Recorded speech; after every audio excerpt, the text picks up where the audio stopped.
Tutulungan ng Diyos ang Israel. Ika-41 kabanata. Sinabi ng Panginoon, "Kayong mga mamamayan sa malalayong lugar, tumahimik kayo at makinig sa akin. Kayong mga bansa, lakasan ninyo ang inyong loob. Lumapit kayo sa akin at sabihin ang inyong mga reklamo. Magtipon-tipon tayo at pag-usapan natin ito. Sino ang nagpadala ng isang tao mula sa silangan at nagbigay sa kanya ng tagumpay sa pakikipaglaban, saan man siya pumunta? Sino ang nagpasakop sa kanya ng mga hari at mga bansa? Winasak niya ang mga bansa at pinatay ang mga hari nito sa pamamagitan ng espada at pana.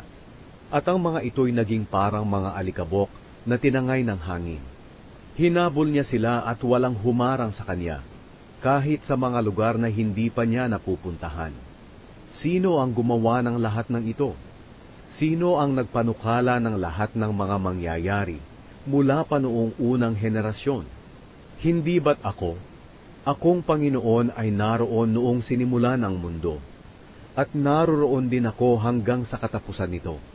Nakita ng mga tao sa malalayong lugar ang aking mga gawa, at nanginig sila sa takot. Nagtipon sila, at ang bawat isa ay nagtulungan at nagpalakas sa isa't isa. Ang mga karpintero, platero, at ang iba pang mga manggagawa na gumagawa ng mga Diyos-Diyosan ay nagpalakas sa isa't isa na nagsasabi, "Maganda ang pagkakagawa natin." Pagkatapos, ipinako nila ang ginawa nilang rebulto sa lalagyan nito para hindi mabuwal. Pero ikaw, Israel, na aking lingkod, at pinili na mula sa lahi ni Abraham na aking kaibigan, tinawag kita at kinuha mula sa pinakamalayong dako ng mundo. Sinabi ko sa iyo na ikaw ay aking lingkod. Pinili kita at hindi itinakwil. Huwag kang mangamba, dahil ako ang Diyos mo. Palalakasin kita at tutulungan. Iingatan kita sa pamamagitan ng aking kapangyarihan, na siya ring makapagliligtas sa iyo. Ang lahat ng nagagalit sa iyo ay tiyak na mapapahiya at malilito. Ang mga lumalaban sa iyo ay mapapahamak, at kahit hanapin mo ang iyong mga kaaway, hindi mo na sila makikita. Silang mga kumakalaban sa iyo ay magiging walang kabuluhan, sapagkat ako ang Panginoon na iyong Diyos. Ako ang nagpapalakas sa iyo, at nagsasabing huwag kang matatakot, dahil tutulungan kita. Kahit na maliit ka at mahina, huwag kang matatakot, dahil ako mismo ang tutulong sa iyo. Ako ang Panginoon, ang nagsasabi nito. Ako ang iyong tagapagligtas, ang banal na Diyos ng Israel. Makinig ka, gagawin kitang parang bagong panggiik, matalim at maraming ngipin. Gigiikin mo at dudurugin ang mga bundok at burol. Gagawin mo ito na parang ipa. Tatahipan mo sila at tatangayin sila ng hangin. Ikakalat sila ng malakas na hangin. Pero ikaw ay magagalak sa Panginoon. Magpupuri ka sa banal na Diyos ng Israel. Kapag nangangailangan ng tubig ang mga mamamayan kong dukha, at wala silang matagpuan, at kapag natutuyo na ang mga lalamunan nila sa uhaw, akong Panginoon ang tutulong sa kanila. Akong Diyos ng Israel ay hindi magpapabaya sa kanila. Paaagusin ko ang tubig sa batis.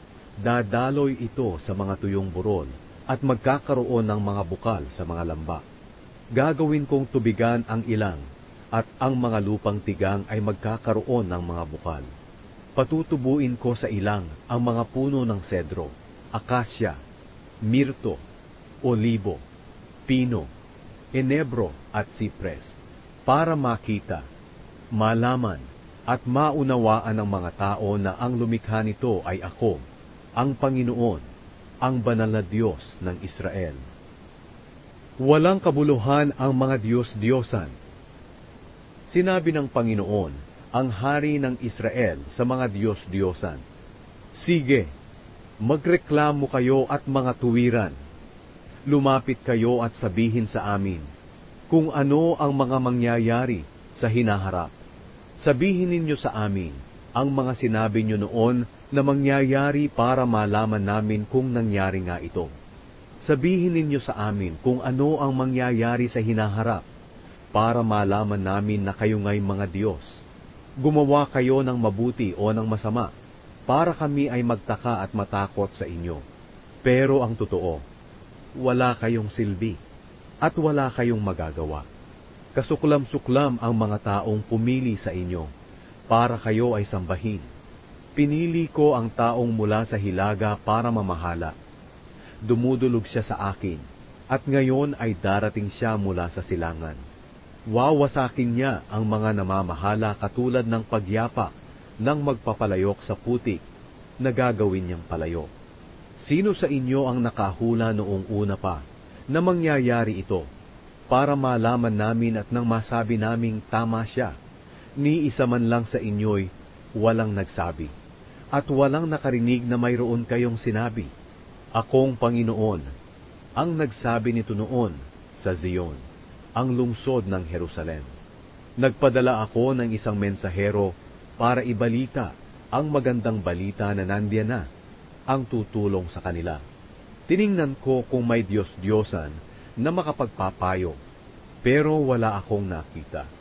Ni isa sa kanila'y walang makasagot sa mga tanong ko. Lahat ng mga Diyos-Diyosan ay walang kabuluhan at walang magagawang anuman, para silang lalagyan na puro hangin ang laman.